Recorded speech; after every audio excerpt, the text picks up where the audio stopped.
Me subo a mi carro y voy prendiendo el estéreo. Te reacciono a todo y nunca me tomas en serio. No ¿Cómo anda la tengo comunidad plata, despierta? Ya estamos de vuelta. sentimiento. Ahora vamos a charlar un poco con Mariana Trabacio, como les presentamos al comienzo del programa. Mariana, ¿estás ahí? No te escuchamos. Encantada de verlos. Gracias por el convite. Hola Mariana, ¿cómo estás? Te habla Gonzalo del Hijo Leer. Acá estoy con mis compañeros Lucio, Benjamín y Julia.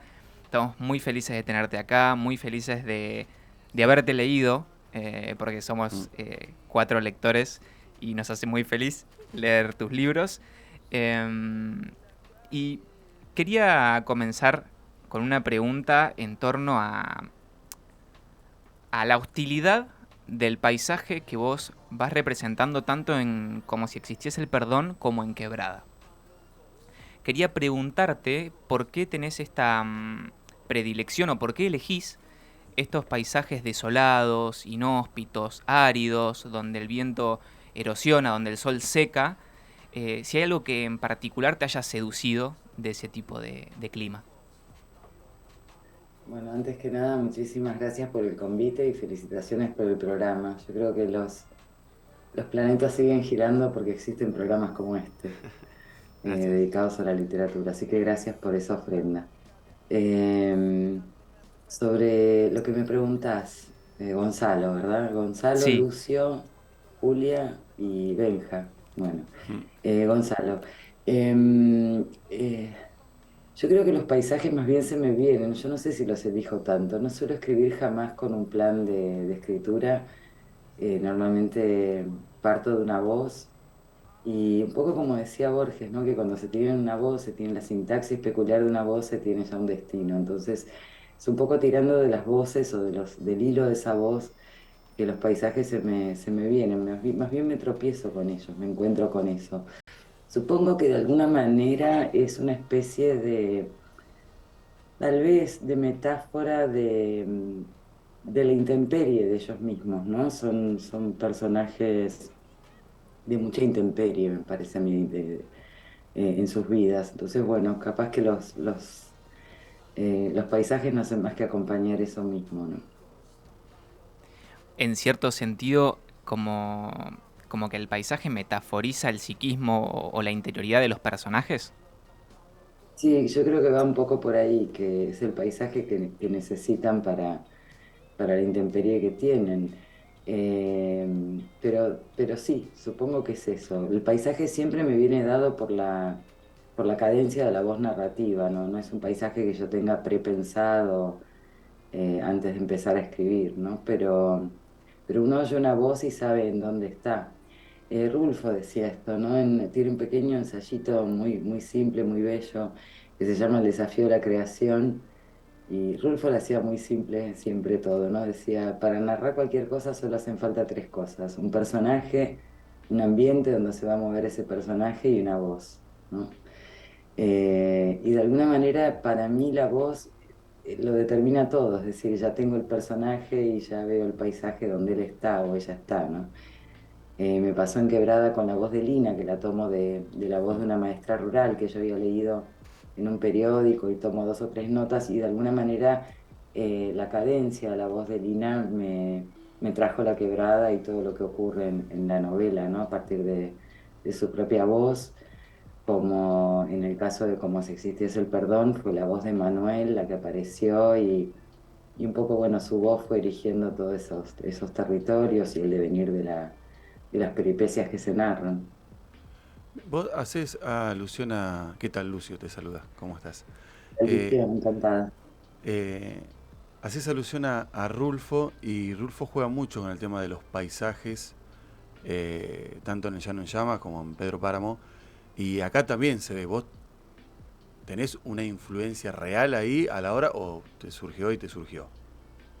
Yo tengo pasión por Rulfo, pero devoción, así, adoración por lo que hace Rulfo con la lengua, sinceramente. Es como, a mí me deslumbra la literatura cuando yo leía de muy chica, en casa había muchos libros, yo me crié en Brasil y Y antes de aprender a leer encontraba a mis padres con un libro entre las manos y veía que se reían a carcajadas o lloraban con ese artefacto en las manos.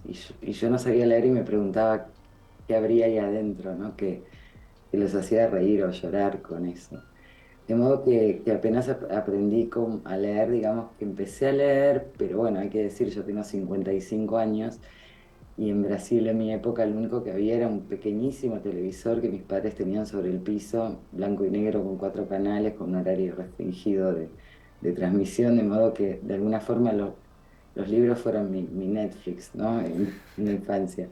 Entonces hubo todo un periodo donde yo por ahí em, leía por entretenimiento, en esa época, qué sé yo, Dickens, Poe, Hemingway, Julio Verne, Mujercitas, qué sé yo, lo que había en la biblioteca de casa en portugués en aquel momento.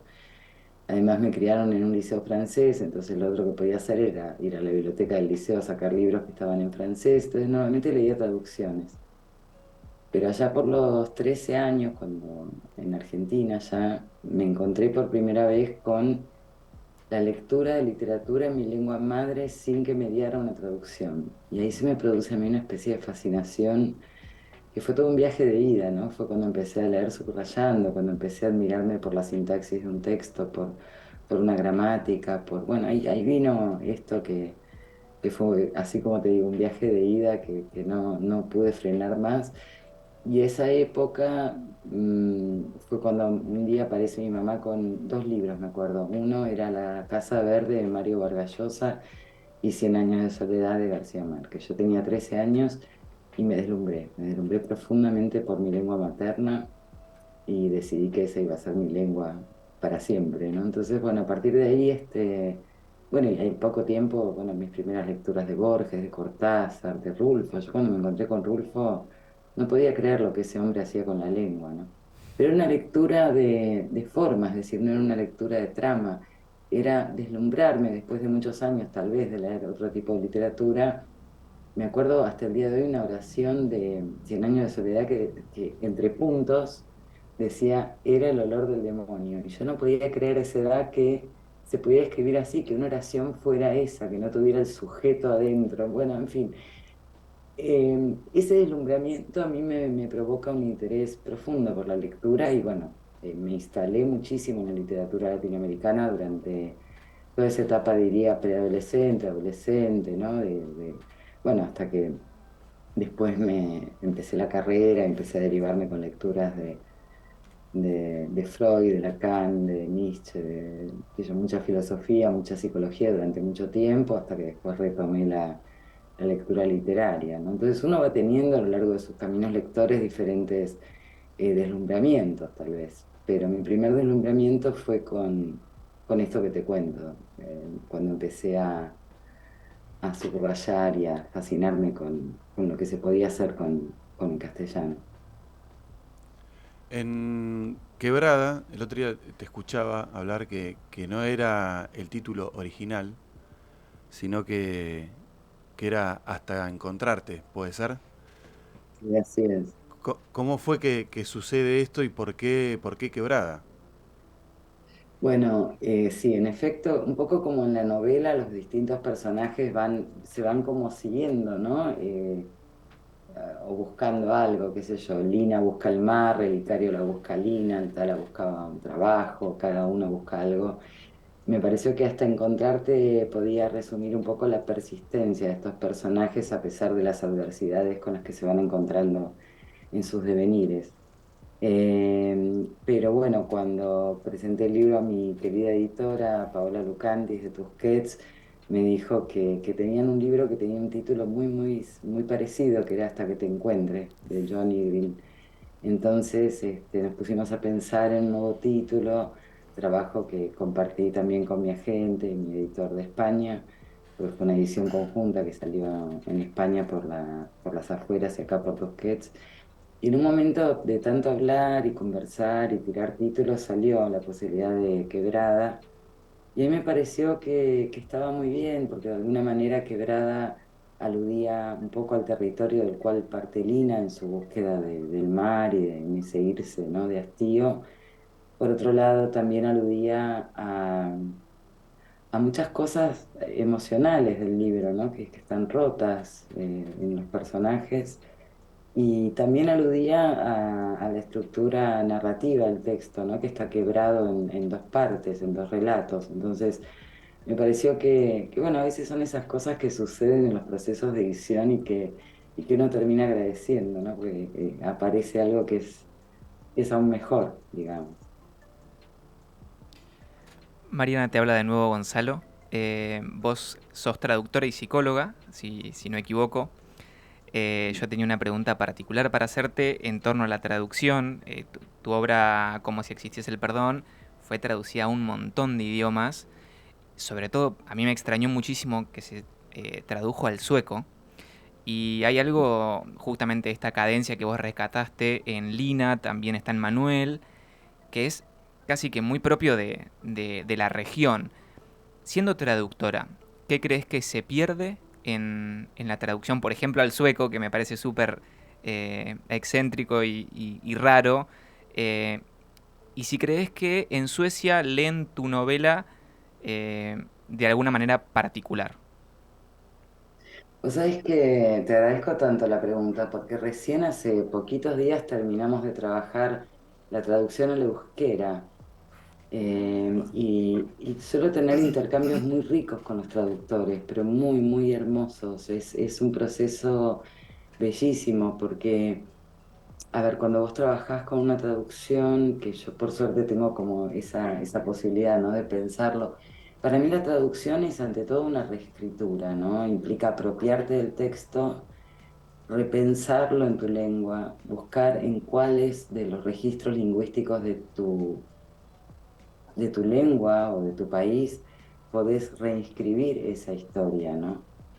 Y yo creo que es eso, es profundamente un trabajo de reapropiación, porque de lo contrario quedan, no sé si les ha pasado, intuyo que sí, como lectores, esas traducciones más bien literales, eh, que nos expulsan del texto, ¿no? O por lo menos esto que te contaba yo hace un rato, en la infancia leyendo traducción, que para mí era más una lectura, bueno, de trama, pero cuando yo me convierto en lectora de formas, de lo que me deslumbra es la lengua, yo creo que la preocupación máxima es cómo transportar eh, una determinada poética a otra lengua, ¿no? Y eso, la única manera de hacerlo, me parece a mí, es reescribiéndolo, es apropiándote del texto. Entonces, generalmente yo lo que les pido es, no sé, reubicarlo en tu llano, en tu sertão, en tu espacio rural, mete ahí los personajes que necesites, ¿no? Pero es un poco eso, para mí una traducción es una reescritura. Yo me acuerdo de un querido amigo brasileño, Bruno Ribeiro, un inmenso escritor brasilero que traduje un libro de cuentos de él que se llama Arañando Paredes y me encontré con uno de los cuentos que se llama El Favorito, que narra una violación en masa a una chica en una favela del Nordeste. Y está escrita en una giria, en un lenguaje muy específico del Nordeste brasileño. Eh, y era muy difícil encontrar en cuál de nuestros registros lingüísticos instalar ese texto, ¿no? Para que funcionara. Me acuerdo las charlas con el autor, cuando uno tiene la suerte de traducir a un autor vivo, es riquísimo eso, ¿no? Pero a mí me hacía preguntas, porque no era nuestro lunfardo, no era nuestro español conurbano, era un portugués muy específico que no lo teníamos de alguna forma. Yo la sensación que tenía es que para hacerle justicia al texto tenía que crear una lengua para eso, ¿no? De modo que nada, yo admiro profundamente los procesos de traducción, me parecen procesos profundamente creativos, eh, y bueno, y valoro mucho ese trabajo, ¿no? Así que estoy profundamente agradecido. Ahora acaba de salir en esta novela en italiano con la traducción de Giulia Savagna, que hizo un trabajo realmente increíble, increíble. Así que siempre para mí algo que me genera esto, profunda admiración y respeto. ¿Qué tal, Mariana? Te saluda Benja. Yo te quiero preguntar, en base a esto, lo que vos contás de tus traducciones al exterior, si has recibido alguna crítica o alguna devolución de algún lector de afuera, algo que te haya llegado, cómo se lee tu novela afuera, tus novelas en realidad y tu obra. Bueno, esto es un poco reciente, de modo que todavía no tengo tanto por ahí para contarte. Sí me conmovió mucho una muchacha que me escribió por Instagram, eh, que me dijo que ella había nacido en Irán y que ahora estaba viviendo en Suecia y que me puso simplemente gracias por pintar los paisajes de mi país natal. Son las cosas que a veces tienen, ¿no? La literatura con... y me pasó un poco con la escritura de Quebrada en el plano de esto que traíamos al principio de los territorios, ¿no? Yo parto de la voz de una maestra rural que leo en el diario y que lo leo por el nombre del pueblo. Yo entro a esa nota por el nombre del pueblo que se llamaba Mala Mala. Yo digo, ¿cómo un pueblo se puede llamar Mala Mala? ¿Cómo no va No a querer puedo irse creer. la gente de ese pueblo, no? Y aparte, bueno, entonces entré a leer esto por el nombre del pueblo y tomo nota de dos o tres frases que decía esta maestra rural y arranco este libro, ¿no?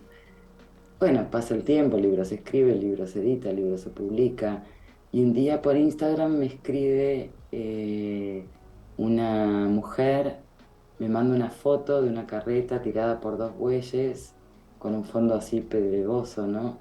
Y me dice, gracias por retratar los paisajes que camino a diario. Y me dice, esta foto es camino a Mala Mala. Entonces es increíble, ¿no? Porque Mala Mala está en Tucumán y yo jamás estuve en Claro. Mala Mala, pero bueno, nada, bueno, es esto que hablábamos antes, ¿no? Las pequeñas cositas que hacen girar los planetas, esos abrazos que nos regala la lectura y la escritura. ¿Y nunca te dio la curiosidad de ir a Malamala? A ver. Sí, A ver. me Puede dio, haber. pero mirá lo que me Bueno. pasó. Cuando escribí Quebrada me quebré una gamba, me quebré una rodilla y estuve postrada 6 meses. Ir, Y, Sin saber que y se en iba a eso, titular Quebrada. exacto. Y después de eso escribí, mientras que estaba postrada, un libro que se llama Me verás caer y ahora me rompí un pie y tengo un pie roto, así No. que espero en algún momento salir Guarda a el título del cartel. próximo, ponele algo un poquito más. Gané la lotería. Claro, algo que te venga bien, ponele. Mi editora me prometió que el próximo título lo elige ella. Yo le Claro. dije que sí. Mariana, esto que decís me da risa porque vos en varias entrevistas has confesado que convivís con los personajes casi como una cuestión medio teatral porque los encarnás. Vos contabas en una de las entrevistas que te fuiste a dormir y no te podías ir a dormir tranquila sabiendo que habías dejado a, creo que era Manuel, de como si existiese el perdón en un pantanal o algo así, y te levantaste a seguir escribiendo. Eh, Parece como que te metes tanto en la escritura que terminás casi metabolizando eso mismo en el cuerpo. Será. Bolaño decía que la literatura es peligrosa. Yo hay que tenerlo ahí como una cosa. Pero sí, sí, cuando estoy en el proceso de escritura de una novela, sobre todo si es es algo que me toma por el pescuezo y me saca de la cama literalmente. Quebrada la escribí absolutamente tomada, me acuerdo también. Era como una cosa a veces de sin solución de continuidad, ¿no?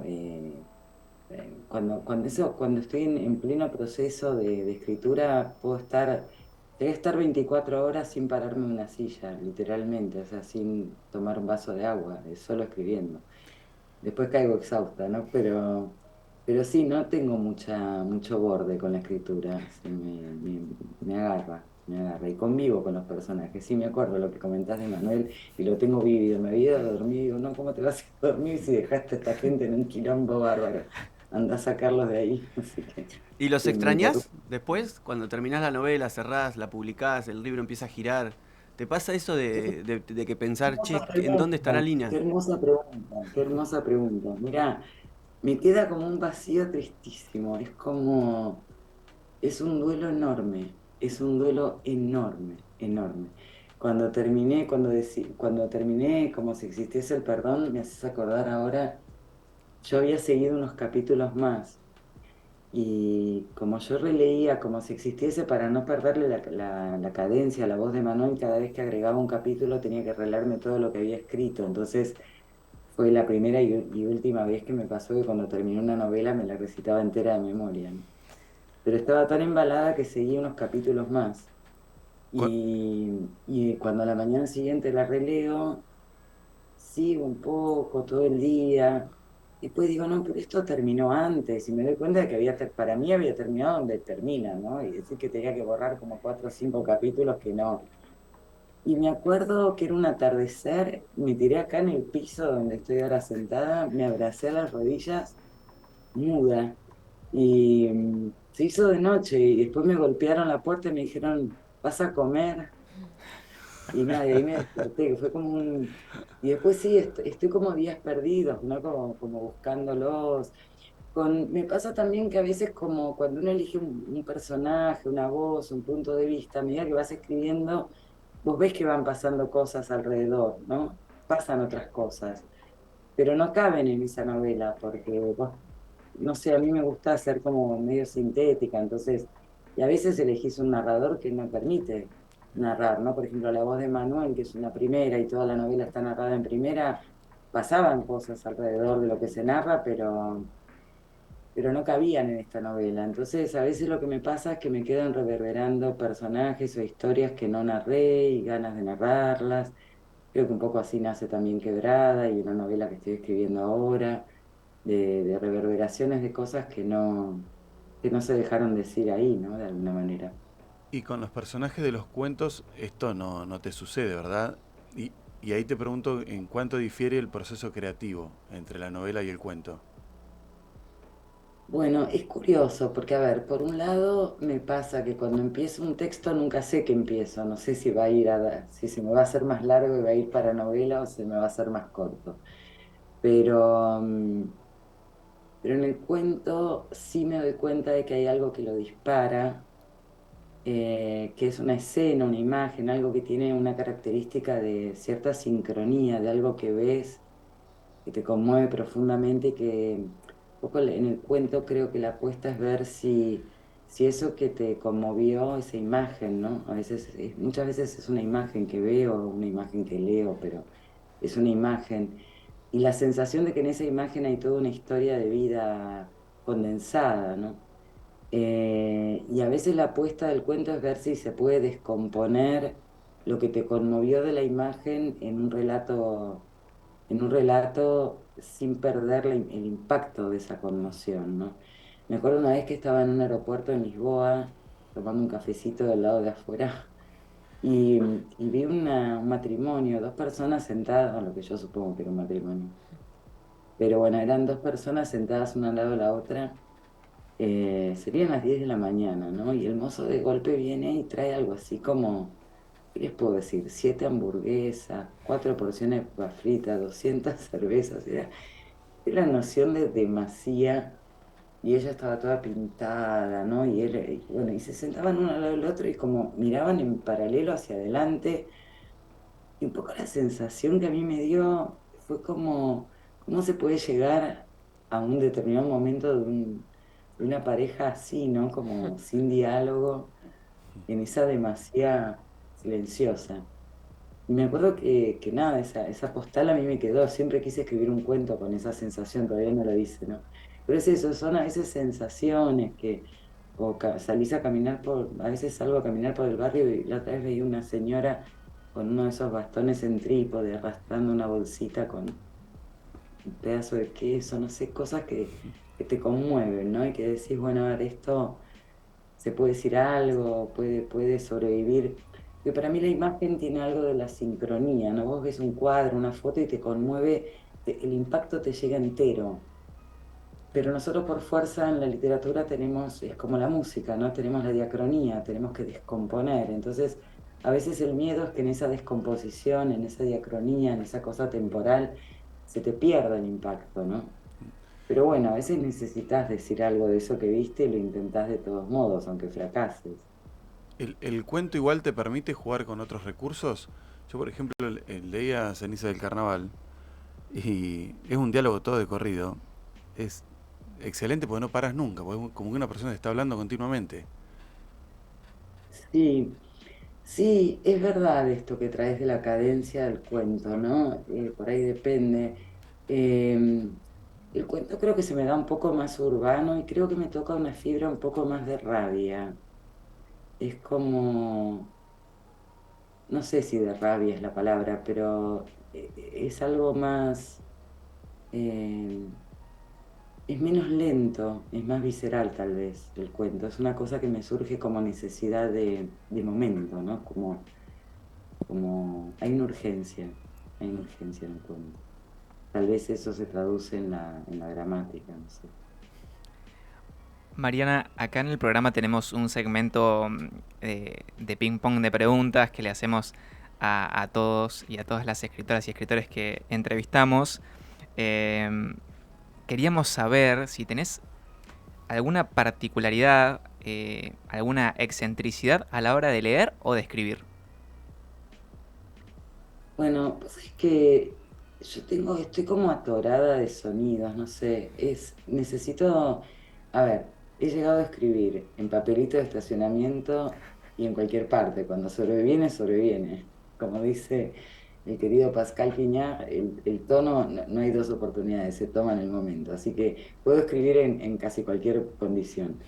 Pero si me das a elegir el momento donde siento así como bueno, el placer de encontrarme con el acto de escritura, como algo más cobijante, es acá en este espacio y en silencio absoluto, ¿no? En silencio absoluto.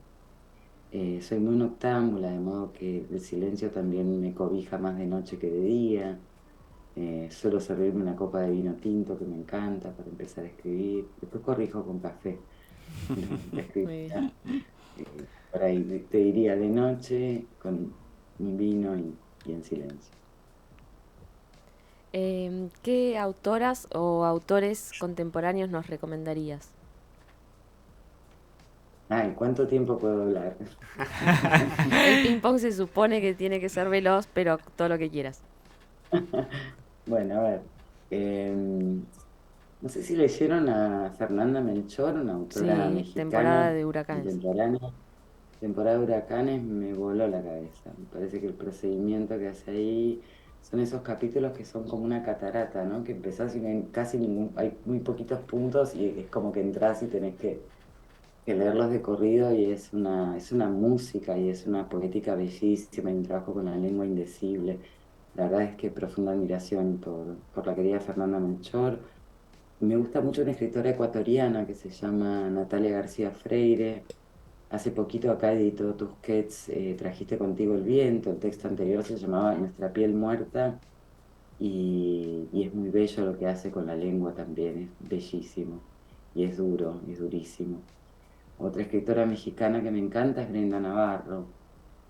Casas Vacías es lo primero que leí de ella, en ese caso quizás un poco a diferencia de la lectura de Fernanda Melchor, que es así como una catarata que cae, en el caso de Brenda, no sé, yo tenía que parar a respirar, ¿no?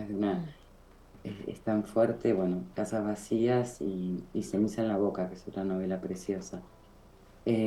Admiro profundamente a Antonio Lobo Antunes, un escritor portugués, lisboeta, nacido en 1942. Me la paso recomendando uno de sus libros que se llama Manual de Inquisidores, pero toda su obra me conmueve profundamente porque el trabajo que tiene con la lengua es increíble, la cantidad de recursos narrativos de los que disponen no tiene nombre. Creo que 3 páginas de cualquier libro de él es una clase entera de narrativa. Tiene como un caudal oceánico. Normalmente sus novelas son polifónicas, pero aún así la sensación son de afluentes del mismo río, ¿no? Es increíble lo que hace. Hace poquito presenté un libro hermoso del querido Luis Agasti que se llama Lenguas Vivas en Eterna Cadencia, que es otro libro así mesita de luz para ir degustando poco a poco. Otro Luis autor que me Agasti es encanta es nuestro. Nosotros sacamos el Pero programa de Bahía Blanca. exactamente, ese es de ustedes, es local.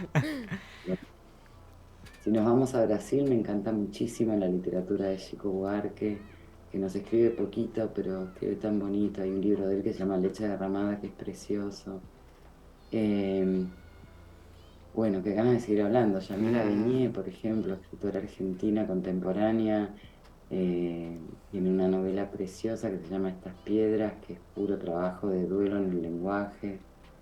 Eh, Y mira, ayer empecé a leer este libro, no lo terminé de leer, voy por la página 40. Se llama Esto que me pasa. Lo de leí, Nino Mariana. Bianchi. ¿Lo leíste? ¿Te gustó? Sí, Le voy por la página 40. sí, me gustó y me pareció que aborda el tema de una manera muy distinta. No sé, a mí me gustó mucho. No te quiero spoilear tampoco nada. Voy por la página 40, lo empecé anoche. Después recomiendo mucho, lo estaba releyendo hoy, Diego Angelino, se llama Con otro sol. Este librito ganó el Premio a la Nación en 1974 y tiene una poética tan hermosa y tiene el prólogo de Selva Almada. Me lo regalaron en la librería en España el año pasado y lo atesoro. Adoro profundamente a Pascal Quignard. Mm. No sé si lo leyeron, por ahí no es ficción, pero acá el Cuenco de Plata está editando, bueno, leí algunas novelas de Pascal Quiñás, pero lo que me gusta muchísimo es la serie de Último Reino que edita el Cuenco de Plata acá y sus ensayos, ¿no? De retórica especulativa, el odio a la música. Y dentro del Último Reino todos son hermosísimos, pero bueno, Morir por Pensar, Sobre lo Anterior, Albucius, no son todos libros preciosos, qué sé yo. Así uno siempre cuando empieza a hacer una lista después dice, ¿cómo no nombré? María Negroni, El Corazón del Daño. Bueno, nada, seguiría hablando largamente. Mariana, seguimos con el ping pong. John Berger alguna vez dijo escribo porque sufro, Enrique Lin porque escribí Estoy vivo y Bolaño porque escribí Casi la palmé. Acá en Elijo Leer queríamos saber por qué escribís. Eh, Te diría porque no puedo evitarlo.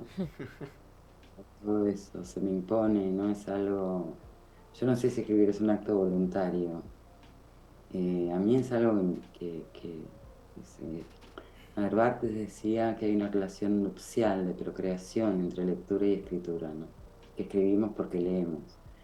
Así que si yo lo pienso dentro de mí, te diría fundamentalmente eso, escribo porque he leído, ¿no? Porque leo, qué sé yo, porque tengo una necesidad de decir algo que sé que no se puede decir, pero que sin embargo uno torpemente lo intenta, ¿no? Insistentemente lo intenta. Así que te diría por necesidad de decir algo. Bien, y ahora un ping pong bien escueto. ¿Un hobby que tengas? Mirar las hojas del fresno en otoño cuando se Uy, caen. qué lindo. Qué El lindo. fresno Acá, en la puerta de casa. acá en Bahía, en el barrio donde está la radio, está lleno de fresno y en esta época cuando se ponen, viste, los amarillos, son esos como esos amarillos No, el bangosianos, son amarillo del hermosos. fresno, yo espero que llegue el otoño para Sí, verlo, ¿no? Me sí, mal. fascina. Qué cosa bonita. Es algo, me quedo largas horas mirando el fresno. Ya lo tomo como un hobby.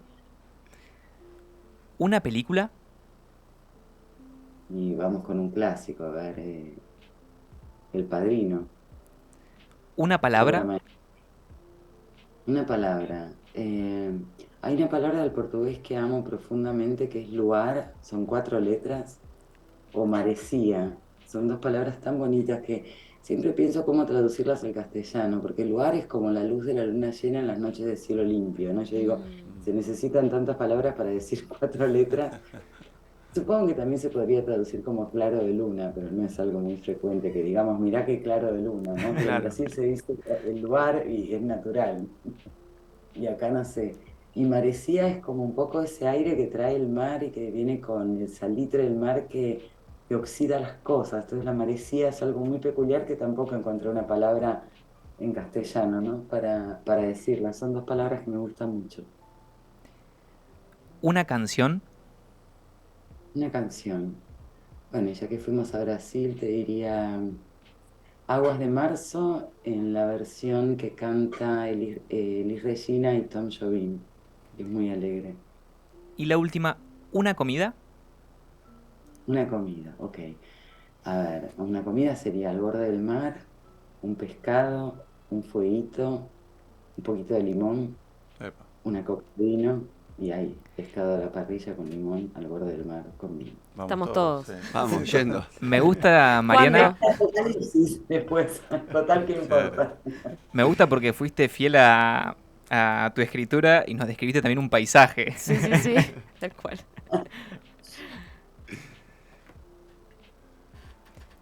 Bueno, Mariana, Sí. llegamos hasta acá. Quisiéramos quedarnos toda la noche charlando con vos. Has sido muy generosa de las redes, muy generosa ahora con tu palabra, con tu buena onda, la verdad.